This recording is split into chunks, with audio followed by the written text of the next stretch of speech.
We're talking about some of the biggest singles from the 1990s. And I listened to it once yesterday. Welcome to Spin It.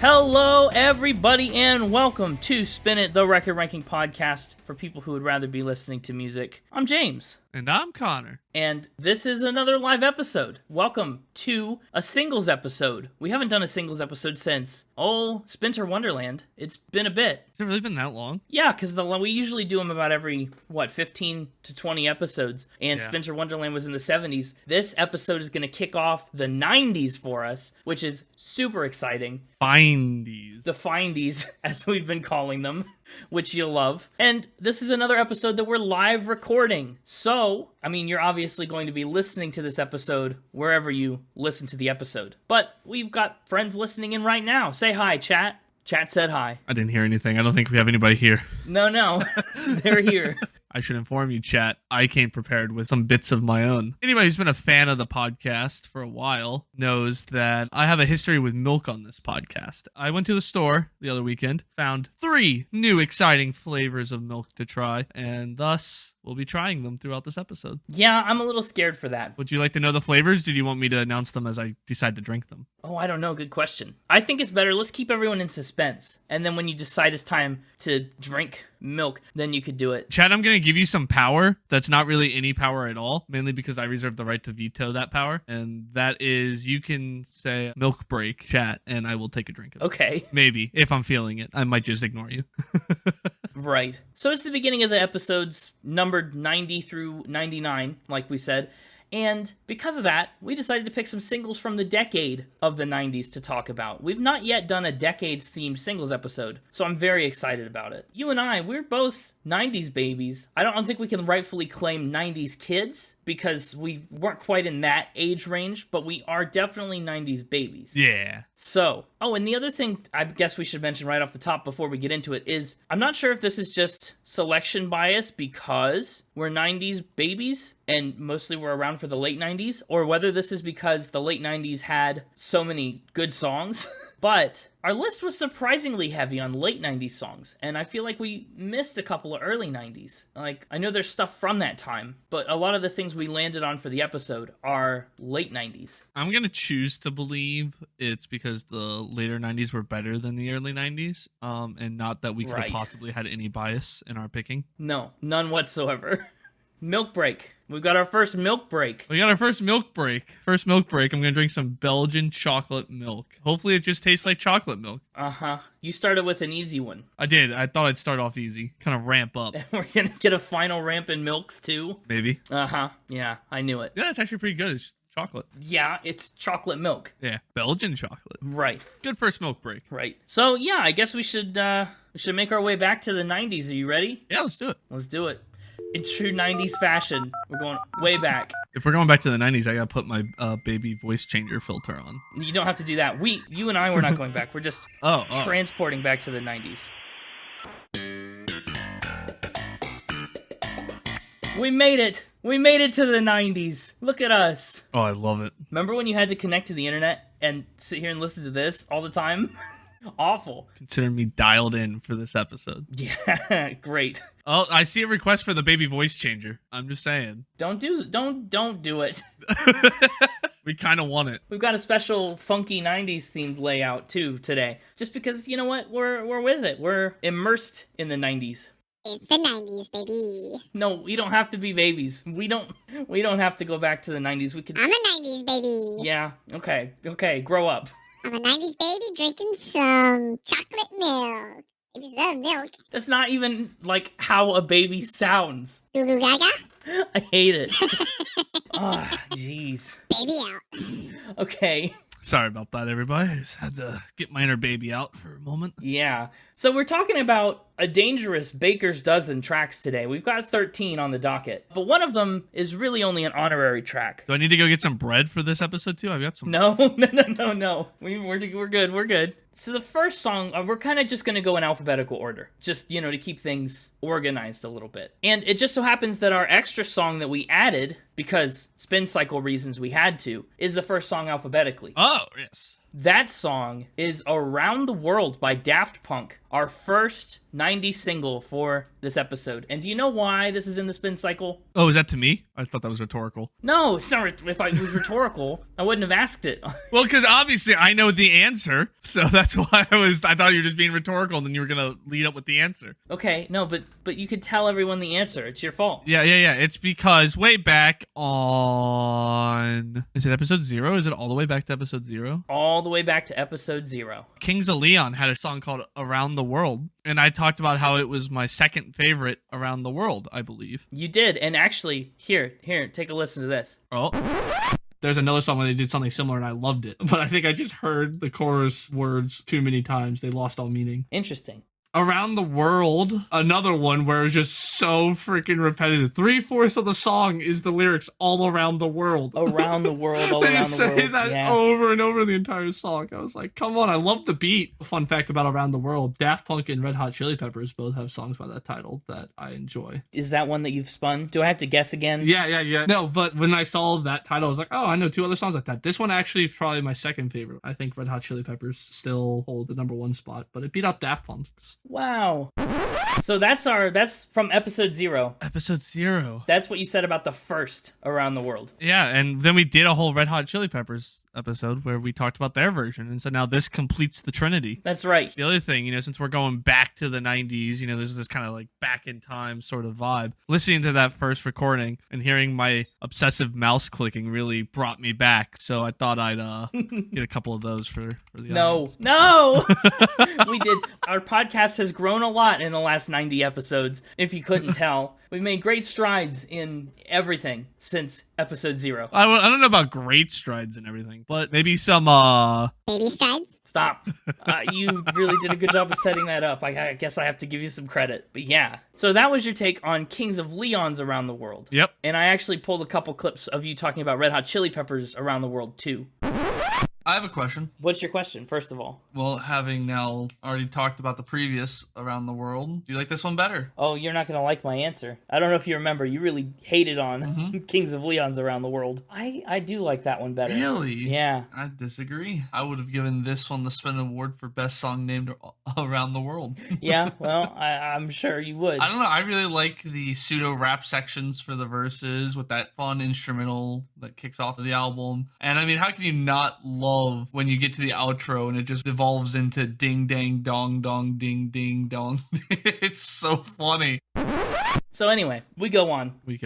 That's episode 47, if you're curious to know more about Red Hot Chili Peppers Around the World. But today we're talking about Daft Punk's Around the World. Daft Punk is a French electronic music duo, and the song is from their debut record, Homework. It came out in 1997, and it was #1 on the dance charts in 4 different countries. Best year of the 90s, in my opinion. The 97 was the best year of the 90s? Yeah. Wow, you weren't even around for the whole year. Most of it. Okay, fair. I remember. Do you remember listening to Around the World in 1997? Yeah, I'm just built different. You're built like Daft Punk. No, actually, probably not, because I'm not a big Daft Punk fan. That's probably a hot take. You're not? I'm shocked. Wow. Never really gotten into their stuff. I've gotten into some of their later stuff, like slightly. I've never put a Daft Punk album on the ranking spreadsheet. Never really given Daft Punk a proper listen. But I know some of their bigger, more recent singles, and of course I had heard this one, but I never listened to it as thoroughly as I did before this episode. And I gotta be honest, oh my gosh. It's good for about 45 seconds. And then you're done with it. Yeah, exactly. Because if you had complaints about Kings of Leon's Around the World being repetitive, oh, this just steamrolls them into oblivion. I stand by my claim that it goes Red Hot Chili Peppers, Kings of Leon, Daft Punk, in that order. Yeah, and I stand by my claim that it goes Kings of Leon, Red Hot Chili Peppers, Daft Punk. Honestly, in the order that we did them on the podcast. The Around the Worlds have been getting worse progressively as we go. They say Around the World a ton. I mean, 144 times on the album version. On the radio version, they cut that back down to 80 times, but it's just the way that the song is produced. There's so little variation. It's 5 instruments over and over and over and over and over again. And over and over. Right, that's the song. That's it. When Daft Punk made the song, they said it was like, quote, making a chic record with a talk box and just playing the bass on the synthesizer. Couldn't be more accurate. Just go for it. They just went for it, and then it feels like copy-pasted. I don't think I've got any kind of scores for these, but Around the World may be a little lacking in instruments and production. In hit power, I can't deny it was a pretty significant song, but you know. I'm sorry I'm going to have to interrupt you. It's time for another milk break, according to the chat. Wanted me to have another drink of milk. But we're like one song in. Good time to take a break. Wait, did you change milks, or is it still you still drinking chocolate? No. I'll announce when we switch milks. Okay, when you milkshake it up. Oh. Yeah, love it. This is, we're going around the milk. Around the milk, around the milk, around the milk. It's going to be in my head now the whole time. But that's our honorary single for the episode, Around the World by Daft Punk, just to complete the trilogy of Around the Worlds that we laid out before the podcast even officially existed. Now, we got to move on to another classic, Baby One More Time by Britney Spears. What a classic. This is a song I think everybody knows. Yeah. Maybe one of the most popular or well-known songs on our 90s playlist, to be honest. I know Britney Spears songs, like I recognize them when they come on. I don't think I've ever sought out her music, to be honest. Yeah, I don't know if I have either. Yeah. Just one of those things that exists, and when it comes on, I'm like, oh, this is a good one, and then... Yeah, but it's everywhere. It exists and it's everywhere. Yeah. Baby One More Time came out in 1998 when Britney Spears was just 16 years old, which is just like a mind-blowing fact to me. I can't imagine being like one of the biggest acts in pop music at 16. Which is crazy. It is. And it's from her album of the same name, which also came out in 1998. It was a huge hit also. I mean, one of the biggest songs in the world. It topped the charts in 22 different countries. And by today, not, the 90s, but all the way up in 2023, it sold over 10 million copies worldwide, which is ridiculous. Just, there's something, how we've talked about the differences between like modern country and classic country, and how modern country takes on a more pop-ish vibe than some of the older country? Yes. Okay. I feel like there's a difference in like modern pop and older pop as well that I think is highlighted on this song. Oh, that's not where I thought you were going. Yeah, no, I agree. Like something about this song feels innately 90s, early 2000. Like you would not confuse this for a song just coming out like this year. It's true. Even if you'd never heard either before, like if you're just listening to both for the first time. Right. This one feels older. And I just can't put my thumb on what it is. Weird. Yeah, you're right. I think it's something about the way it's produced, the instruments that are built in. I thought you were going to say something about country music and comparing it to Britney Spears, because she almost ended up as a Sheryl Crow-esque country artist. When she started making music, that's kind of the career she envisioned for herself, but the label decided to take things in a different direction. So, like, Baby One More Time is the song that made her decide to kind of pivot away from country music altogether. Huh. Imagine this is a country hit. Oh, I can't imagine this is a country hit. Maybe a little banjo in there. Ugh, yikes. When her producer played her the song, she said, "I knew from the start it was one of those songs you want to hear again and again. It just felt really right." And to this day, it's still one of her personal favorites. You just want to hear it one more time. Yeah, play it. Baby, play Baby One More Time, one more time. That's the next hit song for 2023. Oh. Rolling Stone actually named this song the best debut single of all time, and it landed at number 205 on their 500 greatest songs of all time list. I think that placement might be a little high, but I can understand, and arguments can be made that it's the best debut single of all time. I don't know about that. You don't think so? What debut single beats it? I can't think of any example, but I don't want to lock in that I agree with that. I can't think of any examples, but I disagree. I'll say I skeptically allow that statement to stand. It's pretty subjective, but okay. The other thing that's big about it that we should talk about is the music video that went along with it. Billboard named it one of the best music videos of the 90s, and it's been voted the third most influential music video in pop music history by Jam. Wow. That's a pretty iconic music video. I mean, to this day, people still dress up as Britney Spears in that outfit for Halloween and stuff. Like, I see it more often than probably most other things that are from 1998. And have you ever wondered about Hit Me Baby One More Time? Like, the meaning and stuff? No, I can't say I've ever really given it much thought. No? Well, at first listen, it sounds a little strange, doesn't it? Yeah. Like, no, but I don't want to be hit. Don't even hit me once, you know? But actually, the song was written by Swedish writers and recorded in Sweden, and there was just a little bit of like misconception behind that title. Okay. It's supposed to be more of a give me a sign, call me up, like hit me up one more time, right? Not hit me one more time. A lot of Americans in the 90s got it confused for some kind of glorification of violence and stuff. It really doesn't make sense to think about the song that way, but they did. Baby, one more time. Drink of milk one more time. You're gonna hit the milk one more time? Hit the milk one more time. This time with some strawberries and cream. Okay, another one that sounds reasonable. Yeah. Yeah, okay. I've got one that doesn't sound reasonable, and it's coming. Yeah, that's the third of 3 milks, right? You got one left that we don't know about yet. Mm-hmm. But still, like, Belgian chocolate is different than regular chocolate, and then strawberries and cream, it's like, why? Why does that exist? You're just getting normal milk flavors with adjectives attached to them. Yeah. The last one is not normal, but I want to, I'm trying to save that. Uh-huh. I'm a little worried. The strawberries and cream, actually, I liked it better than the chocolate. Cool. All right, are you ready for our next song? I don't know. I'm never ready for the next song. I'll be honest. Let me get my kin face on. I don't mean to hate on all these 90s singles. Okay, but you're gonna. No, but like, I mean, Around the World is repetitive. That's my main thing about that one. Very, samey and like monotonous all the way through. Sure. This next one, I don't like when it comes on. I like leave a dance floor. You don't like it? You don't like it? No, not much. I gotta be honest. I know what my pick for the playlist is gonna be then.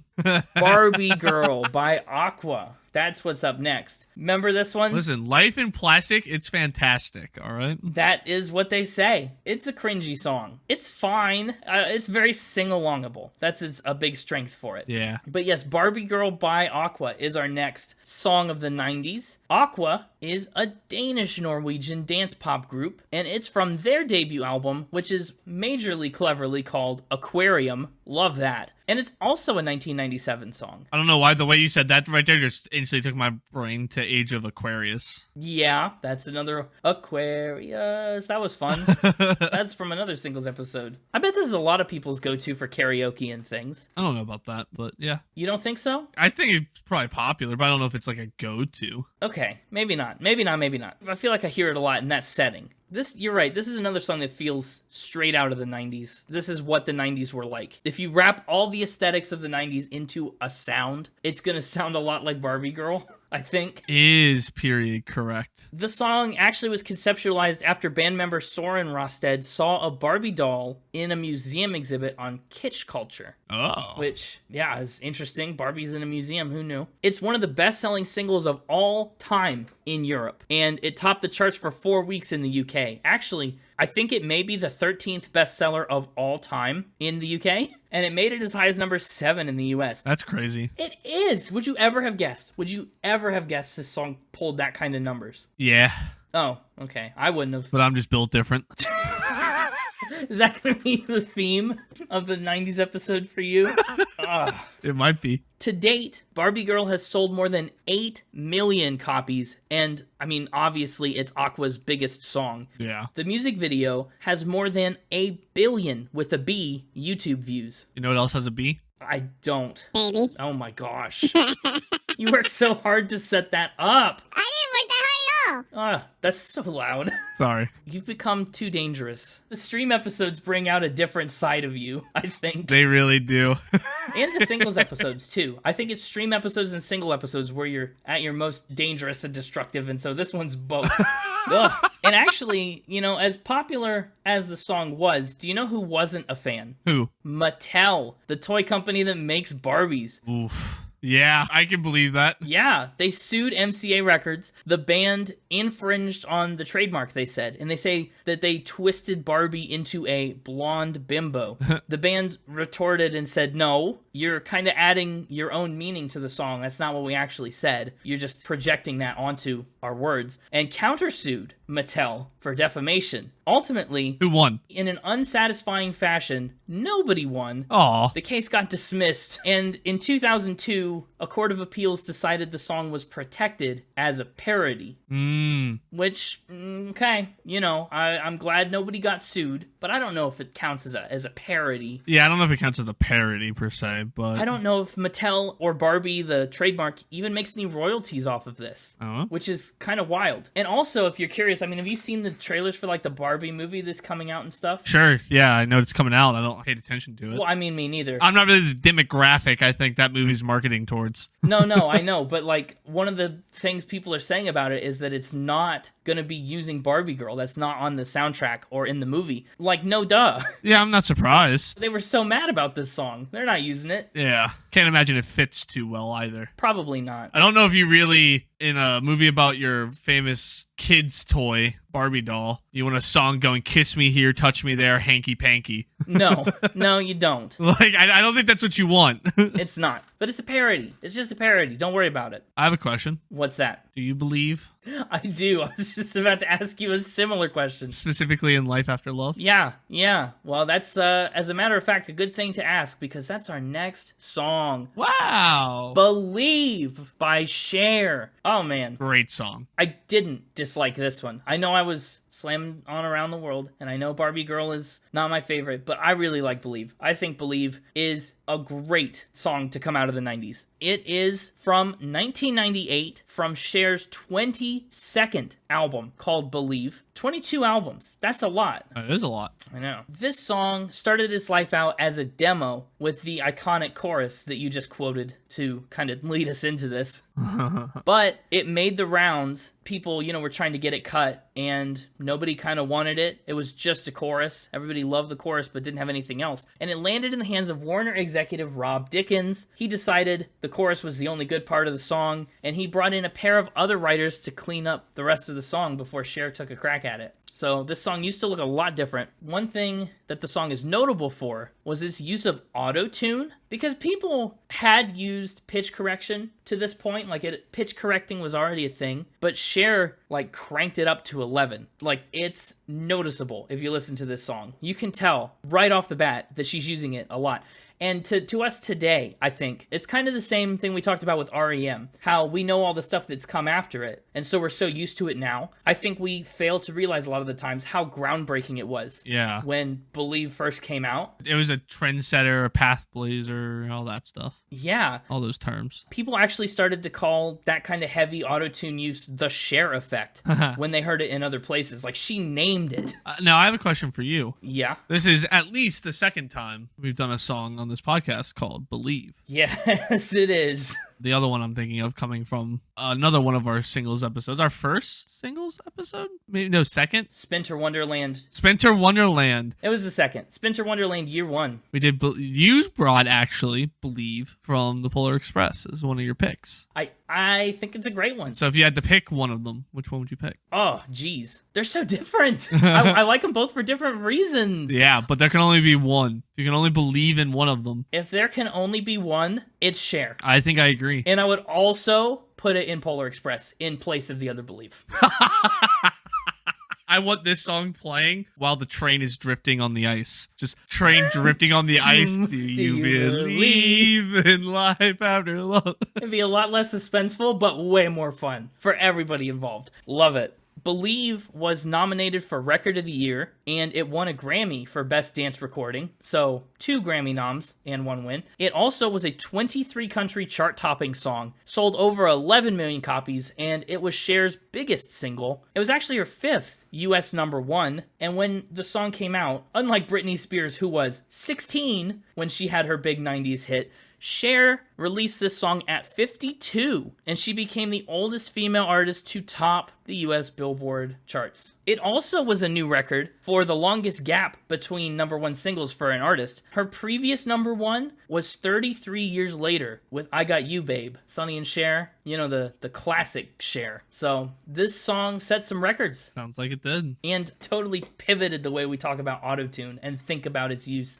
in pop music. While you were saying all that, I did a sneaky milk break because I just really wanted to taste the strawberries and cream one again. You can drink whenever you want. You don't have to like wait for us or announce it every time you take a drink of... No.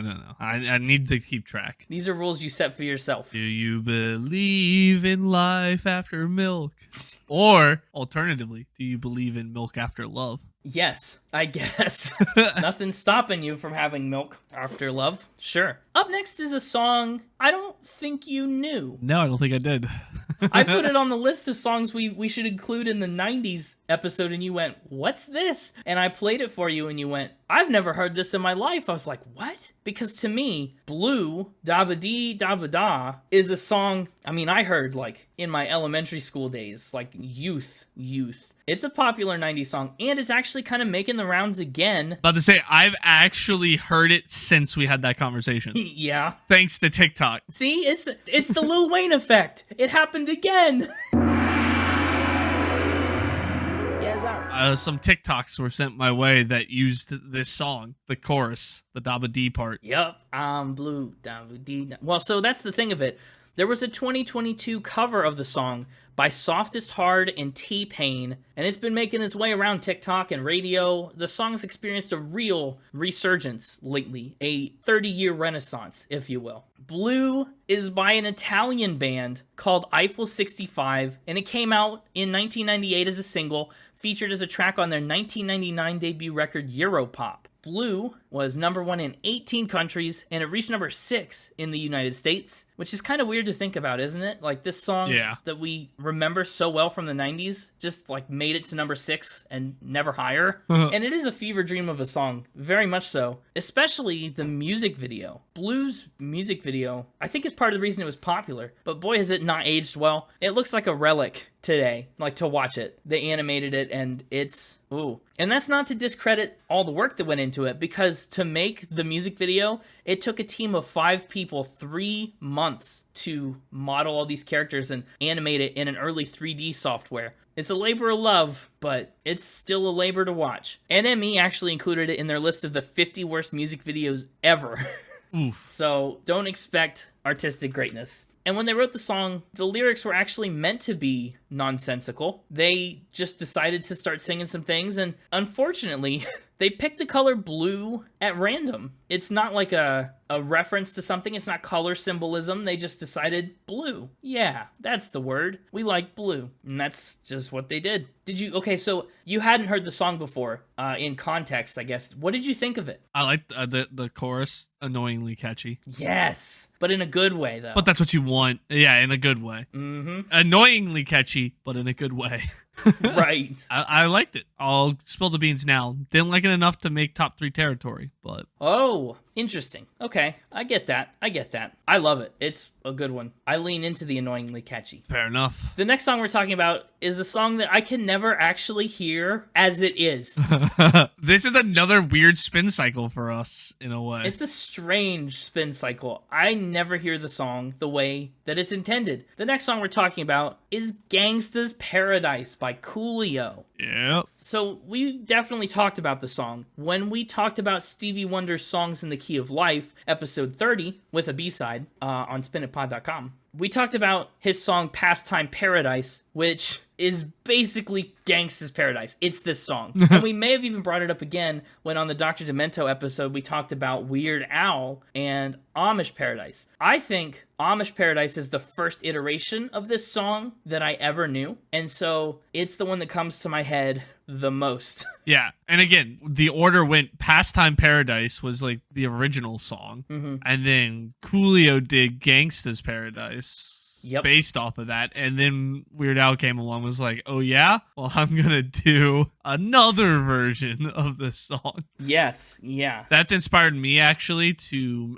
for Connor's Hippin' and Hoppin' album. Yeah. Make a version of this song. Oh boy, that's great. That's gonna be expensive. It's called Milkman's Paradise. Yeah, great, awesome. Pigeon Paradise. I don't know. There's so many options. Pigeon Paradise. That's not a bad idea. You just said that's not a good idea, and then you changed it. I don't. Well, I started saying that's a good idea, and it's not a bad idea at the same time. Okay, I'll take your word for it. Stevie Wonder is actually very particular about Pastime Paradise and all of his music. He's very, very sensitive to what his music is used in and for.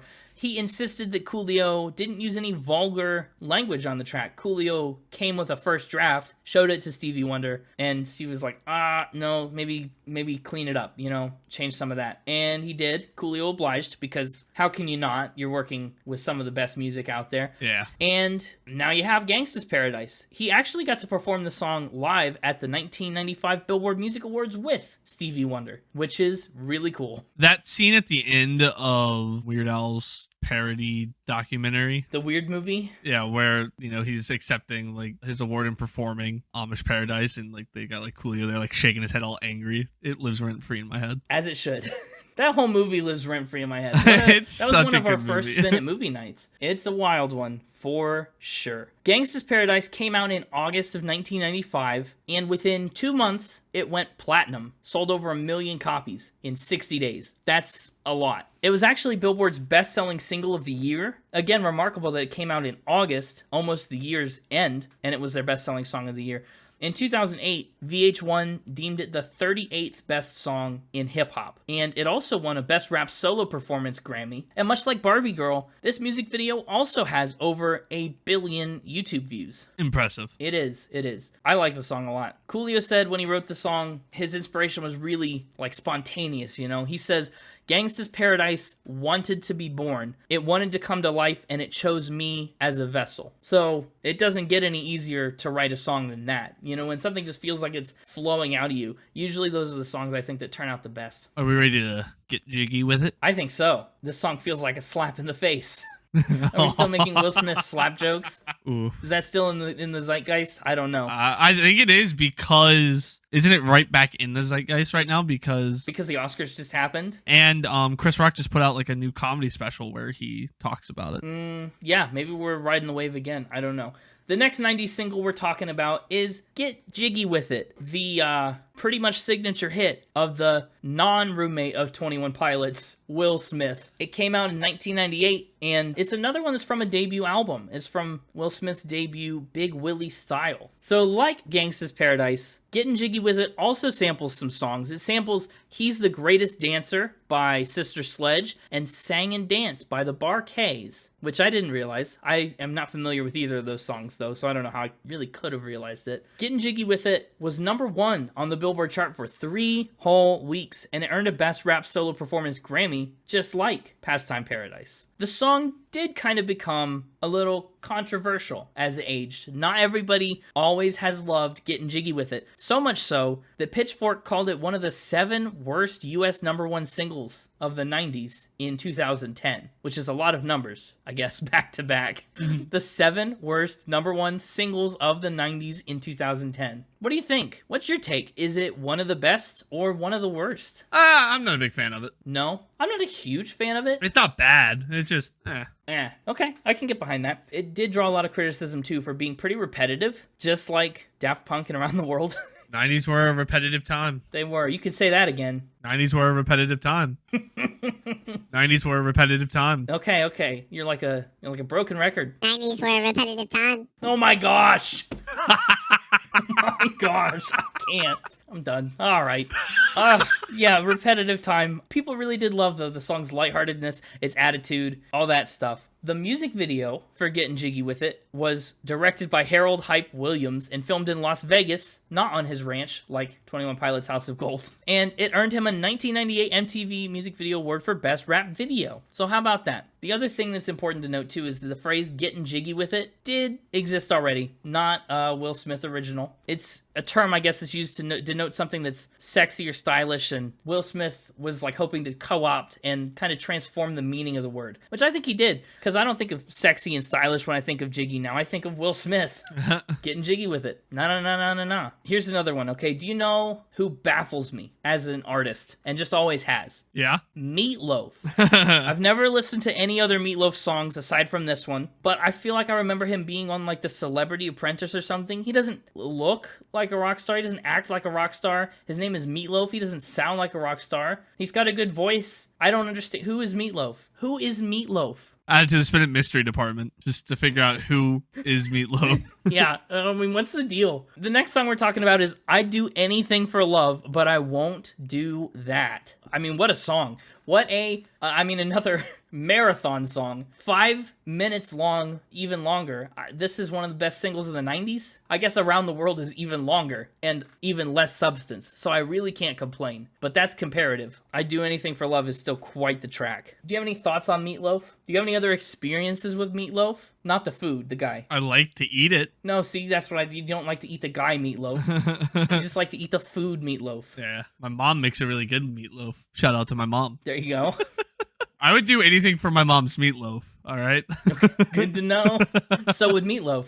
But no, I don't really have any other experience. Again, I feel like when we were in like middle school and high school, this was a big like meme song. Maybe. I still don't remember it much from then. Of course, I wasn't very connected. I wasn't online a lot then. I was unplugged. It's fine. I like it enough. The song was written by Jim Steinman and recorded by Meatloaf and Lorraine Crosby, who is credited as Mrs. Loud on the album notes. It came out in 1993, one of our songs that's actually not from the late 90s. This one's an early 90s song, and it's from his 6th record, Bat Out of Hell 2, Back into Hell, which... Sounds like the bat's not out of hell then. The bat, yeah, it seems like the bat didn't get out of hell. Oh, it did in the first one, but it's not now. I mean, the title is already kind of a mess. Yeah, this one's Bat in Hell. What's the longest hold on, we gotta do some Spin It research. Hang on.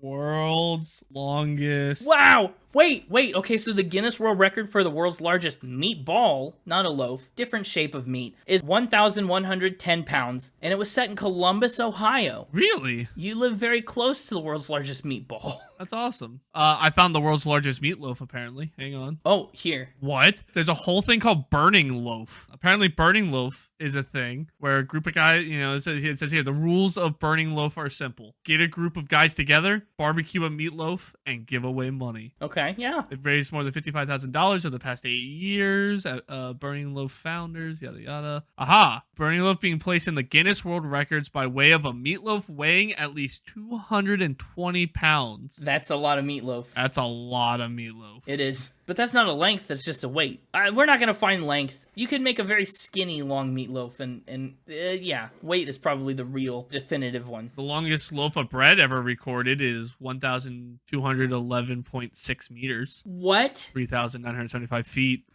What? You say 3,000 feet? That's what I'm telling you. That's a half mile. That's more than a half mile. There's like a 3/4 mile loaf of bread out there. Specifically 3,975 feet and 0.69 inches. That's amazing. That's a long bread. It took them 59 hours and 30 minutes. That's it? Apparently. Wait, but how do you make... Okay, we're off on a tangent, and I don't even care. How do you make a 3/4 mile loaf of bread? You don't have a 3/4 mile oven. Do you bake it, like, in a stretch? Or do you pass it under? I'm imagining it's like the pizza ovens with the, like, the conveyors that take the pizza through the oven. Oh, here. The bread was backed on an electric tuner oven 10 meters in length. Did you just say the word backed instead of baked? Yeah, I did.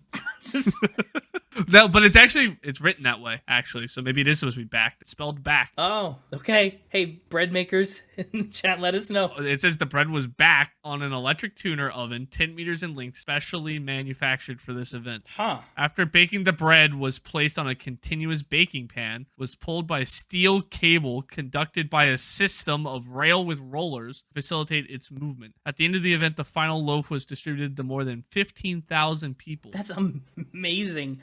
They used trains to yank a 3/4 mile loaf of bread through a hot tube. Apparently. That's amazing. Wow. Look at us learning things on the music podcast, but you didn't come here to learn about long bread. I feel like we need to recycle the Baker's Dozen. We're having a Baker's Wait. Dozen number of tracks. Talking about bread again. It's the resurgence of the Baker's Dozen in episode 90 for some reason. Who knew? It's the Baker's Dozen episode 2. Back into the Baker's Dozen. Back into the oven. Back into... I love it. It's awful. Anyway, we should take a couple steps back to Meatloaf the singer. And I would do anything for love, but I won't do that. What a song. It is, again, a very long one. Some versions are 12 minutes long. Wild. It's too much. But apparently it's not too much for people in the 90s. It was number 1 in 28 countries. And even though it got certified platinum in the US for more than 1 million copies sold, it was Meatloaf's only top 10 single on the Billboard charts. And he even took home a Best Rock Vocal Performance Grammy, which is pretty impressive. That's impressive. The shortest version of the song that I could find, the single release, again, is still 5 minutes and 13 seconds. And this is another song like Baby One More Time, Hit Me Baby. A lot of people were confused on. A lot of people were confused on I Won't Do That. For some reason, that gave people a lot of trouble. Has that tripped you up? Nah. No? But I'm built different. Yep, sure. It messed me up for a bit until I really dug into it a little bit. Just because it's not directly connected to anything that he won't do, but the format of it is kind of meant to parallel the verses. He says, I would do X, Y, Z, but I won't forget about you. And so in the chorus, he says he's going to do all these things. And the that he won't do is forget about her. He kind of, recycles it without explicitly saying it. Yeah. So a lot of people thought that the that was ambiguous, but really it's just kind of buried in there in a roundabout syntax kind of way that I think is actually pretty clever and really cool. Oh, and to keep it, we're talking about the resurgence of the Baker's Dozen. This is also another strange tie-in that really shouldn't be relevant to us, but kind of somehow is. Michael Bay directed the music video. So it's another link between all the songs we talked about in the Transformers franchise, which has come up now at least 3 times before now. Yeah. It's wild. The music video is kind of a modern pseudo twist on Beauty and the Beast. I didn't watch the whole thing. It seems fine. I don't have any complaints about it. It's an interesting song, and it's good to know, and it's different. Meatloaf is different. Up next, Under Pressure. You might think so for a second, but that's not quite right. Up next, Ice Ice Baby by Vanilla Ice. For those of you in the audience who might be wondering if James and I script those dumb jokes, we don't. We don't script a thing. Sometimes you can tell. Oh, and also since we're moving into the back third of the album. Oh, is it time for the third milk? It's time for the third milk. Third milk! For another milk break. Third milk. Any guesses from the chat on what maybe the third milk flavor would be? I have no idea. I can never guess anything with you. Mint. Chat's guessing mint milk? That'd be wild. That'd be pretty good. That'd be pretty good, probably. This one is the one I'm most concerned about tasting. I don't know what this is. It is apple pie a la mode milk. Apple pie milk. It doesn't sound that strange to me. That sounds kind of like a normal... Do you think apple pie is a normal milk flavor? It just sounds like it's going to be cinnamony. Maybe a little appley. But I'm hoping it's more appley than cinnamony. Only one way to find out. And then, it's a la mode. Well, a la mode has several definitions. Yeah. What's the verdict? Yeah. Wow. A bummer. But it surprisingly tastes like apple pie. It tastes like the crust of apple pie. That's kind of what I figured. A very specific description. But yeah, that makes sense. Very interesting. Well, good. I'm glad that was a successful experiment for you. At the end, we'll do a tally on how much milk I've downed, approximately. Oh, I haven't been keeping track. I'm worried. I am too. I guess we better hurry before you drink yourself out of milk. Yes, please. Back to Under Pressure. Ice Ice Baby. A lot of debut songs in these 90s singles we're pulling from. Ice Ice Baby was Vanilla Ice's debut. And this is another one that's not from the late 90s. This one came out in 1990. It's from his very first record called To the Extreme, and actually was a B-side to his cover of Play That Funky Music, which I never want to hear in my life. Really? I don't ever want to hear Vanilla Ice singing Play That Funky Music. Fair enough. No. A side note, by the way, does anybody know Vanilla Ice's real name? I will refrain from answering. Oh, that means you do. Yeah. Okay. I didn't know until I looked it up. It's kind of wild. Are you listening? You keep dancing. Are you listening to the songs as we talk about them? Yeah. His name is Robert Van Winkle. This is Vanilla Ice's real name, which just reminds me of Rip Van Winkle. But yeah, if you've ever been confused when Ice Ice Baby has come on, thinking it's Under Pressure, you're not alone. Even Freddie Mercury was confused the first time he heard it on the radio. I mean, it doesn't get much more confusing than that when you don't recognize, I guess, not your own song. So Vanilla Ice didn't do most of the music, and it was actually almost challenged in court because of what he did. Not surprising. Yeah, but Vanilla Ice obviously did come up with new lyrics for the song when he was also 16 in 1983. So he sat on those for quite a while. And actually, here's a fun fact, little historical nugget. Ice Ice Baby was the first hip-hop single to top the Billboard Hot 100, and it topped the charts in half a dozen other countries too. And here's also another little nugget that I despise. In 1991, there was a cover of Ice Ice Baby made. Do you know who made this cover of Ice Ice Baby? Who? Alvin and the Chipmunks. It's called Ice Ice Alvin. I should have known that. I know. I don't know how you would have. It's not the kind of thing you search out, but yes, Ice Ice Alvin. I like Ice Ice Baby, but it's just a unique flavor of disappointment every time it starts. Because I like Under Pressure more, and I always get more excited to hear Under Pressure, and then it isn't, you know? It's like a weird letdown, but I'm okay. I feel like I go back and forth on that. I feel like it's never the one I want it to be. Ever? No. You just get unlucky. When it comes on, I'm like, oh, I hope it's Ice Ice Baby, and then it'll be Under Pressure. Or it'll come on and be like, oh, I hope this is Under Pressure, and then it'll be Ice Ice Baby. It's never the one I want. Yeah, and it's a shame. Maybe you're cursed. It's one of those things that makes me think we're living in a simulation. In the Matrix? Yeah. A great 90s reference there that you just left on the table. Yeah. I've never seen The Matrix. Spin It Movie Night. Speaking of Spin It Movie Night, if we're done with this one. I think we are. Our next one up, Livin' La Vida Loca. Livin' La Vida Loca. This song, you speak of movie night, we just had an unofficial Spin It Movie Night the other day where I watched Shrek 2 for the first time, and it features this song pretty prominently towards the end. Livin' La Vida Loca. Classic. It's a great one. By Ricky Martin, a Puerto Rican artist, and is from his 5th album, which is self-titled. And actually, that album was his very first English-speaking debut as well. It came out in 1999, and it's about a woman who's living the crazy life, as you could tell by the translated Spanglish of the title, Livin' La Vida Loca. What a song. It's a good song. It's a classic. I love this song. This is a song that just makes you want to get into the groove, you know? I like it. Yeah. Yeah. I don't know what else to say. Just a bewildered, yeah.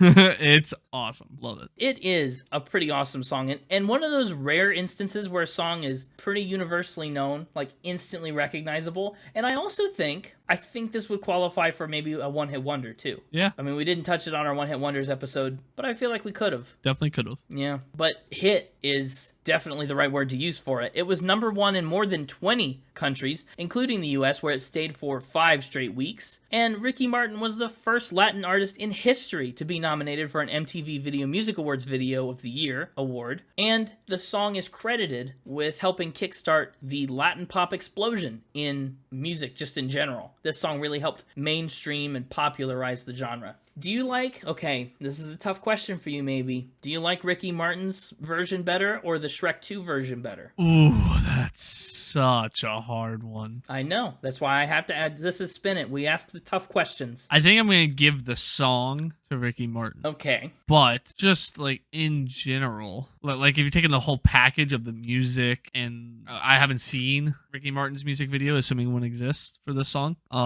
But I have a feeling that if we took like the whole package together, the Shrek version would win. Okay. There's something about watching a talking donkey and cat in boots that wins my heart over. Wow. Wins your heart over. And you didn't even call that version your favorite. No. Okay. Good to know. Shrek in general just has a banger of a soundtrack. I mean, I Need a Hero, sung by the Fairy Godmother. One of the best covers of all time. It was okay. Yeah, it was okay. I love the movie. The movie was great. I think I'm going to give the edge to the Ricky Martin version, though, because I am missing the nostalgia that comes with having watched Shrek when I was a youngin'. Yeah. The other thing I wanted to point out about Livin' La Vida Loca, Ricky Martin worked with Desmond Child to write the song. Desmond Child is an artist that's helped write hits that we've talked about. I mean, across the board, he's worked with artists like Aerosmith, Joan Jett, Bon Jovi, Michael Bolton, and a lot more. He's kind of a spin cycle machine. So Desmond Child, keep an eye out. Now, up next, we got another song to talk about. And I don't know what happened to Mambo's 1 through 4, but this one is Mambo number 5 by Lou Bega. The only Mambo we needed. It consumed Mambo's number 1 through 4.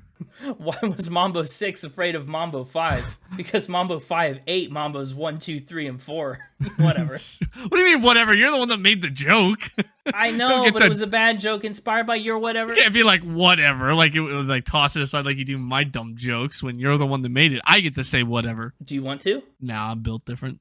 Whatever. Mambo number 5, so good. It slaps so hard. Yeah. The original version of Mambo number 5 was entirely an instrumental. Yeah. It came out in 1949 by Cuban musician Damaso Prado. I don't know the original. I should have looked it up before we did this, but I'll definitely look it up after because I'm curious. But the version of Mambo number 5 that qualifies as a 90s hit and the one that we all know and love today is by German singer Lou Bega. It was the debut. I've been saying debut a lot this episode. A lot of famous first songs in the 90s is from his debut album A Little Bit of Mambo in 1999, and it was an international sensation. Topped the charts in 24 countries. In France, it was at number 1 for a record-breaking 20 consecutive weeks. I'm glad we're not playing normal factor spin this week because this next fact is one the Mixtaper surely would have found and tried to lie about. There's another cover of Mambo number 5, I guess similar to the cover of Ice Ice Baby that I told you about. Any guesses who's covered Mambo number 5? The Mixtaper would have tried to lie about it?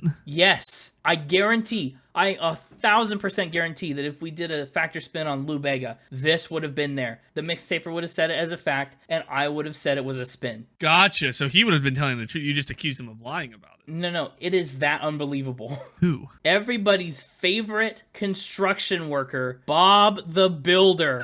I kid you not. Bob the Builder released Mambo number 5, the construction version, where he names all kinds of different tools and construction equipment, and just covered Mambo number 5. I love that. His version, the Bob the Builder version of Mambo number 5, was the 17th best-selling single in the UK in 2001.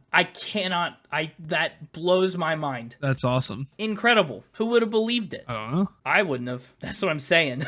Mambo number 5 is also an anthem in the world of cricket. You know, the sport. People in cricket love it. Oh. Anyway, suffice it to say, remember how I said he sampled a couple different songs to make this his Cuban Damaso Prado samples in Mambo number 5? He opened himself up to copyright disputes by doing that. Ooh. There was a wicked 7-year legal battle between copyright holders to figure things out. Both of these people wanted sole rights to the song, but in the end, this one does have a resolution. The court ruled that both parties acted as co-writers, and they had to split writing credits. He's Bob, the Builder. Can he Mambo? Yes, he can. Anyway, that's Mambo number 5. What a catchy song. Boy, I love it. It's one of my favorites from this list, I think. Good one. It sure is. Well, you know what's one of my favorites from the list? As it should be.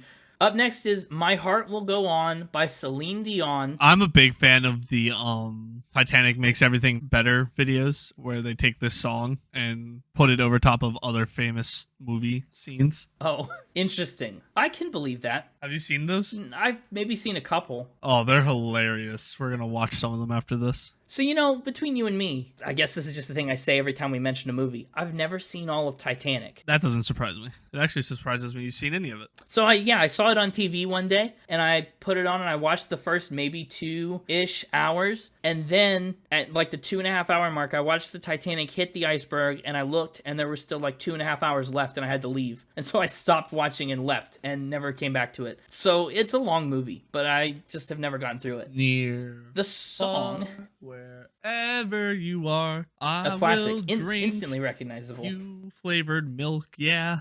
Oh my gosh. The song, the actual song, not the weird flavored milk version, was written by James Horner and Will Jennings, and it came out on Celine Dion's album Let's Talk About Love. It was a chart topper in 25 countries, and really it never slowed down. It's the second best selling physical single by a woman ever, which is impressive. Mega impressive. Yeah. The song also cleaned up on hardware. It won an Academy Award and a Golden Globe for Best Original Song, 4 Grammys in 1999, including Song of the Year and Record of the Year. And in February of 1998, it broke a record for the largest radio audience ever, with more than 117 million listeners. Actually, the RIAA named it the Song of the Century. So obviously we have to include it on this list of 90s singles. It's got to be a song of the decade if it's a song of the century. Chat says it's very a very soundtracky song. But actually, the people that made the movie weren't so sure about putting it on the soundtrack. They didn't really want a pop song on this dramatic moment. They weren't quite so sure. But when they heard the demo, they knew that they had to have it. They snatched it right up. It's a good song. So I guess in that regard, it is soundtrack. It ended up being soundtrack.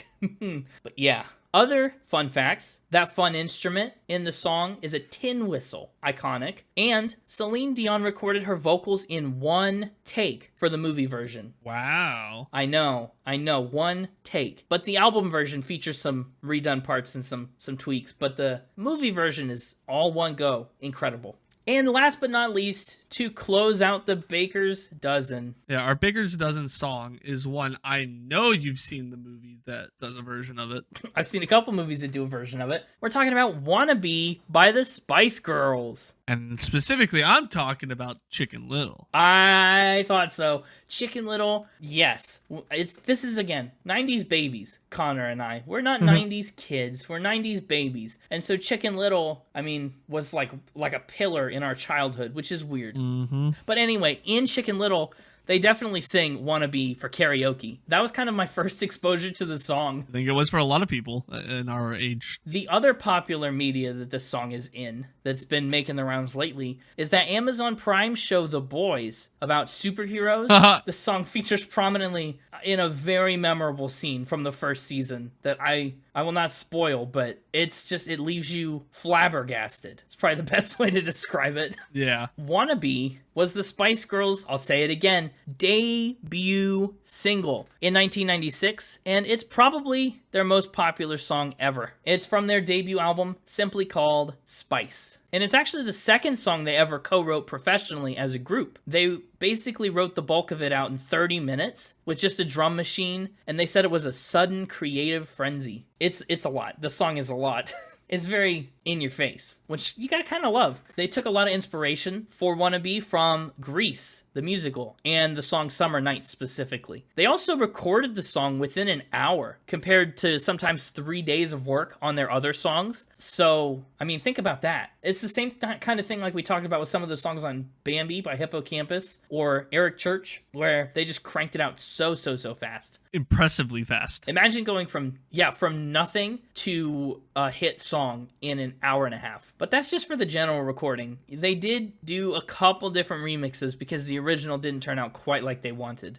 And actually, for as iconic of a song as Wannabe is, and as synonymous as it now kind of is with the Spice Girls, it almost wasn't their debut single. Their label wanted them to pick something more fun, something cooler, since they were kind of one of the first major girl groups in the pop sphere. They said, you gotta have a big poppy hit, assert yourself, as a girl group, and they were adamant. They said, no, Wannabe is the way that we want to go. And voila, they got their way. We got the hit. Yeah. What do you think of Wannabe? I quite enjoy the song, mainly because of the nostalgia of Chicken Little. That's why you like the song? It's like, I can't separate the two. Like how we were talking about Titanic. This is as inseparable from Chicken Little to you as My Heart Will Go On is to Titanic? Yeah, if not more so. What? Some of the things you say, I can't separate the two. But it's not like with Celine Dion, that's like her version of the song in the movie. Like you're hearing the same song. With this one, you're just hearing characters sing it in Chicken Little. And it's only like 30 seconds of this. It's not even the whole song. Yeah. And it's that inseparable for you. Yeah. Whatever. Maybe because I knew the Celine Dion song before I watched Titanic, but I didn't know the Spice Girls song before watching Chicken Little. Okay. Well, I guess.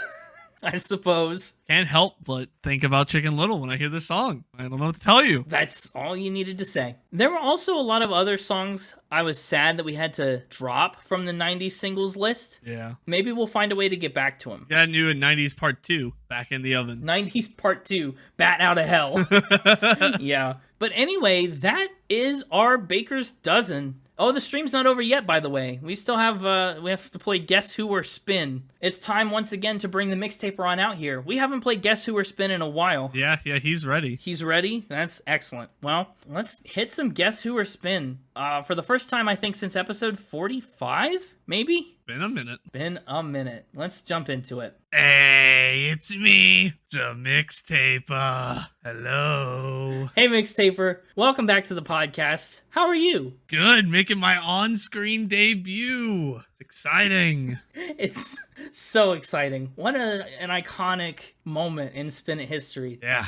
Are you ready to play more Guess Who or Spin? I mean, we haven't done this in a long time. Oh, yeah. Is this going to count towards the Season 6 Factor Spin scores? Like, is this going to be a scored endeavor? No, so this is going to be special. It's going to be its own thing. I've revamped Guess Who or Spin. We'll get into that in a moment. I don't like that. I was barely used to the vamp. Okay, so how have you revamped Guess Who or Spin? Yes. For a reminder, you know, in Factor Spin, what we normally do is a fact is asserted about the one artist, and we have to tell whether it's true or false. Last time we did Guess Who or Spin, we get, 3 true facts and 1 fake fact about any of the artists we talked about today. And I have to figure out who they belong to and which one's fake. Or at least that's what we did last time. Correct. So the first iteration was Guess Who or Spin, and I threw that spin in there and it really confused you. Second time around, we clarified that there'd be 1 specifically fake fact. Yes, that's how it went down. This time around, those rules still apply. Okay. But I've kind of revamped to the information section, points section of Guess Who or Spin. So, you will be getting 4 facts, 3 of which are absolutely 100% true about one of the 13 artists we talked about on this episode. Awesome. The other one is a bold-faced lie. Okay. I will give you the name of the fact. You know how I name all my facts with a catchy little line. I dread those. We've had some bad ones lately. So at any point in time, you can lock in an answer, okay? If you lock in your answer with just the title alone and get it right, you get 5 points. Whoa.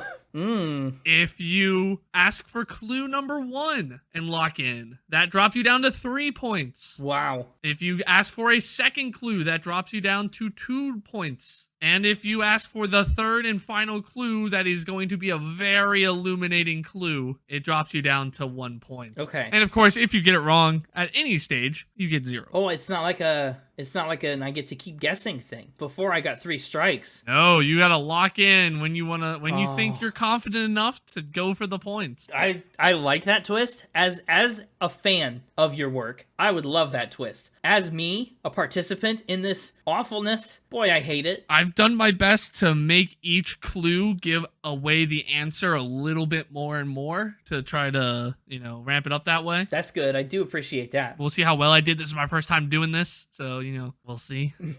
We'll see. I don't know. I feel like you've got 4 of them for a total of 20 possible points. I think your goal is just to get, above 10? Sounds like my goal is to get 10. Yeah. I don't know. We'll see how we did at the end here. That's not a lot of room for error, I'll be honest. No, it's not. We'll tweak it based off of how this one goes for next time around. Yeah, this is a test run. So, hit me with that first true fact. They are a Rubik's Cube whiz. Rubik's Cubes, huh? Like colored cube puzzles? Yep. Oh, Rubik's Cube whiz. This feels very... When was the Rubik's Cube invented? I guess that's not a question you maybe could answer. I'll give you that one as a freebie. Oh, wait, that's right. I can't ask questions like normal. The way I kind of view it, it was invented in 1974, by the way. Okay. The way I kind of view it is if you have any follow-up questions based on the information I give you, the clue and stuff, depending on what the question is, I may or may not answer it. So the question is, are you ready to lock in an answer, or do you want the first clue? Ugh. A Rubik's Cube whiz. I don't think I can lock in on that. I don't think I'm ready enough. Give me the first clue. Clue number 1. They have shown on TV multiple times that they can solve a Rubik's Cube, and one time even demonstrated that they could do it under 55 seconds. That's fast. That's whiz territory. This is probably Meatloaf. This is probably Meatloaf, the man of a million mysteries. I just can't figure out. I bet he's a Rubik's Cube whiz. So far, what I'm thinking is... I'm kind of leaning towards, Will Smith has been on camera a lot. I'm leaning away from Daft Punk. I I mean, did the whole like masked identity thing for a long time, right? And I'm also kind of leaning away from bands. I'm leaning away from Aqua, from Eiffel 65, from the Spice Girls, which I guess really doesn't rule out much, to be honest. So are you locking in an answer, or would you like clue number 2? I want those points. How many points do I get now? I missed the 5-point opportunity. You're at 3 points if you lock in an answer and are correct. Oh, but I gotta get to 10. I'm gonna have to take at least one of them. At 3, yeah. But it may be smarter to wait. Or can you reuse people? Like, if you use someone for this fact, will they be one of the future ones as well? Is that possible? Anything's possible. I can neither confirm nor deny if I've reused any.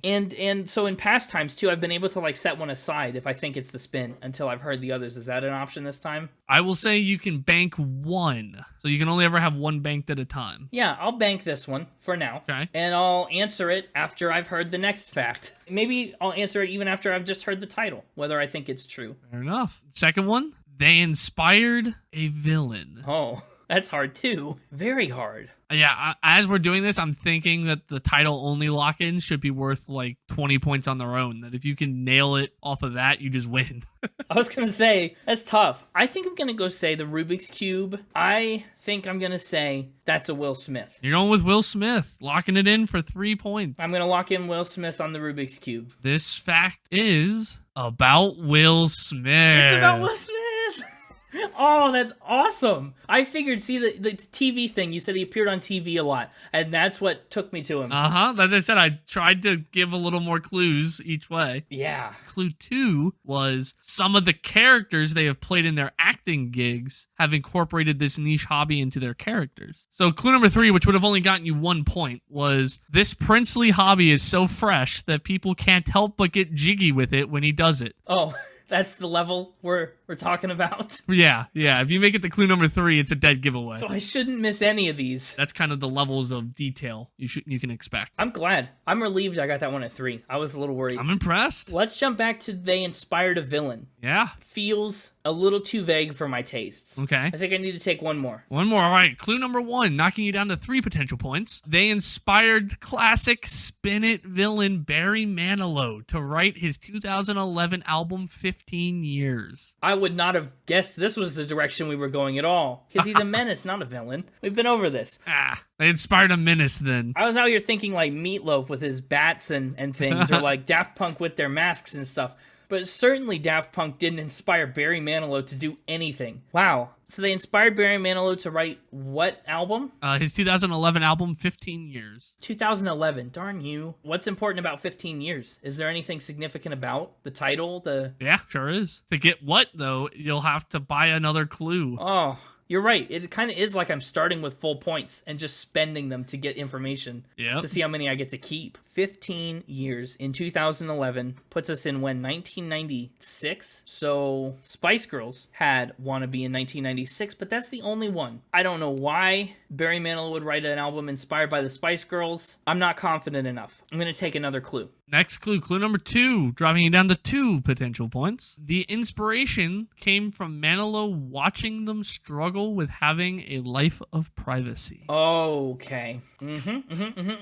That gives me other ideas, because the whole world has been on this free Britney kick for the last while, right? Britney Spears was famously under this contract, this thing with her father, and again, we talked about how she kind of released that big hit at 16, which makes me think 15 would have been kind of when the end of the privacy thing started. I'm gonna lock in Britney Spears for this one for 2. Locking in Britney Spears for 2 points? Britney Spears inspired Spin It menace Barry Manilow to write this album. This fact is about Britney Spears. It's about Britney. Oh, awesome. Okay, so I'm on pace. That's halfway. I'm at 5 points, 2 questions in. Hit me with that third clue. Or, well, third guess who. The third fact is they own ghost detecting equipment. I hate you. I hate that you've done this. So, this is the return of ghost detecting equipment, but not in fact or spin and guess who or spin? Indeed. Can I do something bold here? Yeah, sure. Go for it. I think this is your spin. Okay, you're just going to lock it in off the title? Well, more than just that. Let me explain my rationale. Okay. This is the third fact. Uh-huh. If this one wasn't the spin, then I would know right away the next one is the spin. Uh-huh. I feel like you wouldn't want that to happen on a cheap shot. And also, I think you knew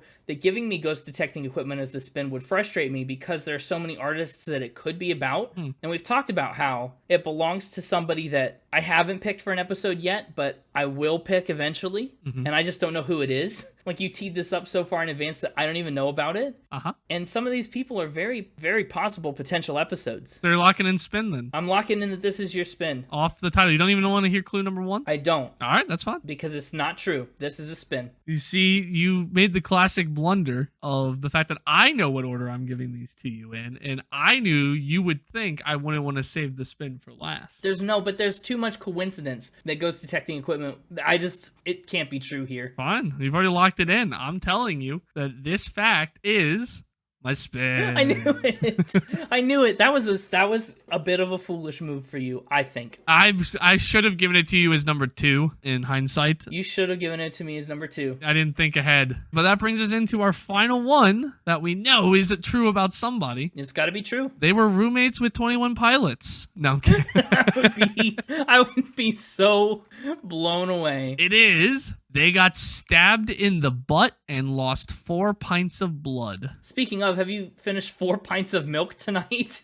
Or has Connor? Sorry. I'm not drinking any milk. Connor's off regretting his decision, I think, right now. I bet so. Stabbed in the butt, lost 4 pints of blood. I'll be totally honest. This screams Meatloaf right off the bat. The enigma that is Meatloaf. Oh, also, I already have 10 points. I can play real fast and loose on this one. Well, I said you had to get more than 10 to win. Otherwise, it's a tie. Well, I have 10 points, and you're going to make this one pretty easy if I go all the way down to 1, right? I mean, maybe. Maybe. We'll see. Depends on how well you do. You might get confident and lock in too early. Oh, you're right. I need to know a little bit more about this. Okay. 4 pints of blood stabbed in the butt. That's not enough for me to pick. Give me more. Give me another fact. Clue number 1. They were stabbed in the butt during a street fight when they were 18. You're not going to tell me anything about when that was, would you? No. Okay. Again, I'm already leaning away from bands. I don't think all the Spice Girls got stabbed. Maybe they did collectively. If they did, they lost 4 pints of blood.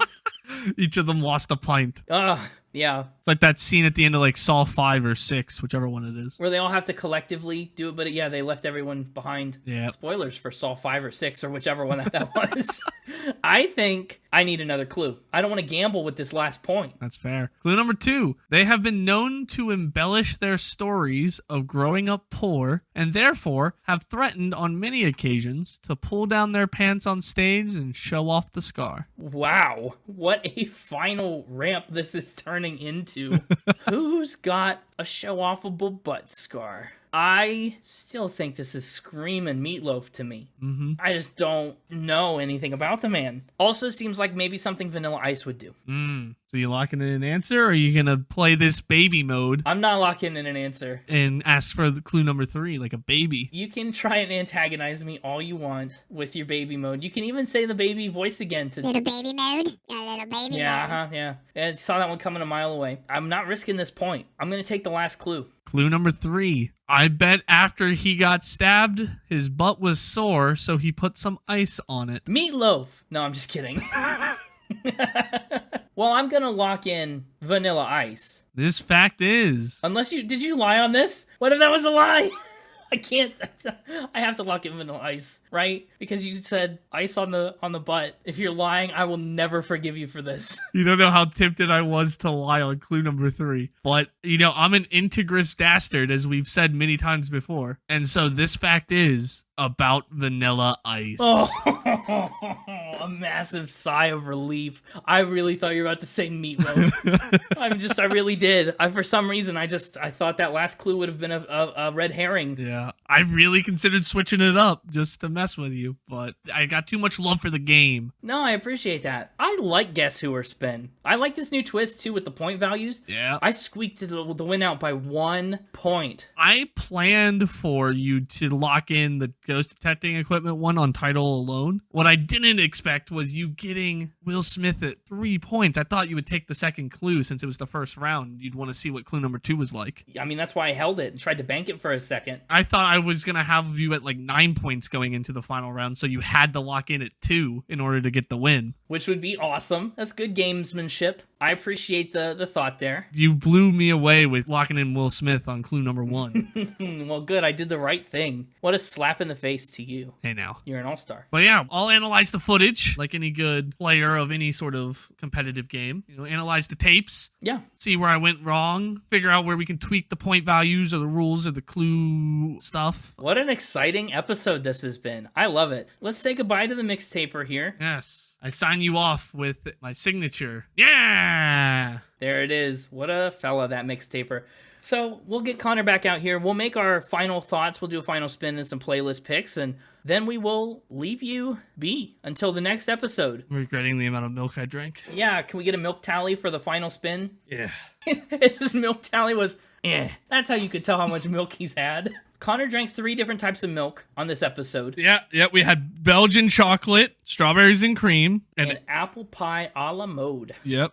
The chocolate milk is about half full still, and these are 1 quart containers, so we'll say about half a quart of chocolate. Uh-huh. The strawberries and cream is empty with that last big gulp I took, so that's 1 quart. Oh my gosh. Wow. And I took all of 2 drinks worth of the apple pie and said that's gonna make me feel sick if I keep drinking it. And so Smart. You know your limits. we'll say 1.5 quarts and 2 sips. Sounds solid. Now, can you give me a top 3s on the milk? Yeah, in milk order, my top 3s. Yeah. Belgian chocolate, strawberries and cream, and apple pie a la mode. Predictable. What's the honorable mention? Oh, honorable mention. If you're interested to know my top 3 for the episode, I'm curious about your top 3 for the episode. and I'm pulling a sneaky one on you here. Oh. Because normally when I take more than my allotted top 3 plus honorable mention, I lose a pick for the next episode. But the next episode's already recorded, so Darn you. nothing you can do about that. Nope.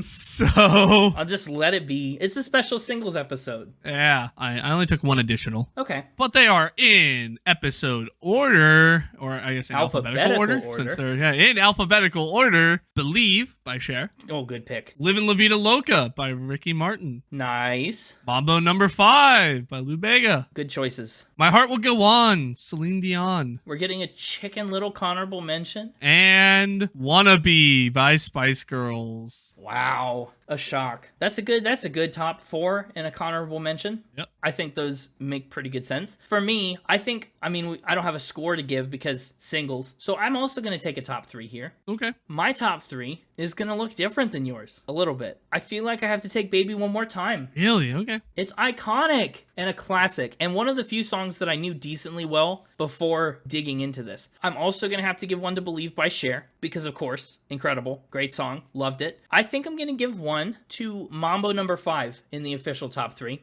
Okay. Jumping quite a ways down. I did skip quite a ways down. I think the Jamesable mention for me is mostly going to be based on the nostalgia of Blue. Okay. It's a weird one, and I don't think it's better. Don't hear me taking that as a Jamesable mention and think that I think it's better than My Heart Will Go On or Livin' La Vida Loca or anything. But, it gets a little asterisk by it, you know? I mentioned it. So where do you want to go for the playlist? What are you thinking for your playlist pick since we had such different top 3s? Yeah, since we had different top 3s, I think for me, if I got one playlist pick, based on what you said for yours, I might throw it to Mambo Number 5. Really? It's a fun song, and I think it blends well with the rest of our playlist. I'm torn between Livin' La Vida Loca and My Heart Will Go On. The ballad guy in me and just the fun of Livin' La Vida Loca are at war right now. It's a tough call. I kind of thought you'd go Believe. No. Clearly not. I pick a lot of love songs. You do. So I'm going to go away from that for this special 90s episode and go Livin' La Vida Loca. Wow. That's going to get me every time. True. And I'm built different. I think those are great playlist picks. And, we don't really do a ranking for these episodes. We don't. But I wrote down some ranking ideas anyways because I forgot that fact. So I have them here. Well, sure. Why not tell us? We're here. We're here. So I'd like to pick an honorary ranking title. It won't go on the spreadsheet or anything, but honorarily, sure. Just for the episode. I think just in general, this episode ranks at this is probably a 9 for me for the 90s episodes. So, this is an honorary 9. A 9. This is an honorary 9? Yeah. Oh my goodness. This episode gets an honorary 9 portions of my mom's Meatloaf. All right, meatloafing our way through. I would do anything for meatloaf. But I won't do that. But yeah, that's our take on the 90s episode. I don't have a ranking for it. I'm not even going to give it an honorary score because it's just too complicated. My system is too complicated and these songs are too diverse. That's fair. That's going to do it for episode 90. Another successful Spin It Singles episode in the book and another successful live stream. If you're interested in catching our next live stream, you can head on over to twitch.tv/spinitpod, drop a follow, and be ready for the next time we go live with another episode, another game, another surprise Lego building stream, whatever you want. You can also find us on socials, on Twitter @SpinItPod, on Instagram @SpinItPodOfficial, and on our website www.spinitpod.com for all the fun things, all the extra stats and rankings and everything you could ever need about Spin It is there. Pinky promise. We'll see you next week when Connor gets to pick an episode and the Year of Vengeance continues in truly remarkable fashion. It's a Spin It history making episode that you won't want to miss. So drop by for episode 91. And until then, keep spinning. Keep spinning. Oh my gosh. I hate you. Why didn't I see that coming? Let's see if we can make the world's longest grilled cheese. Ooh, we'd have to make 2 of the world's longest breads and then slap a bunch of cheese in it. No, because it's the world's longest loaf of bread, so we could just cut it in the middle. Oh, you're right. We could just use it. Well, it already got given away. We'd have to make a second one. Yeah, I think like every 100 feet we'll switch cheese types. Oh, I like that. I say we do it. Spin It grilled cheese cook-off. Coming soon. Baby out.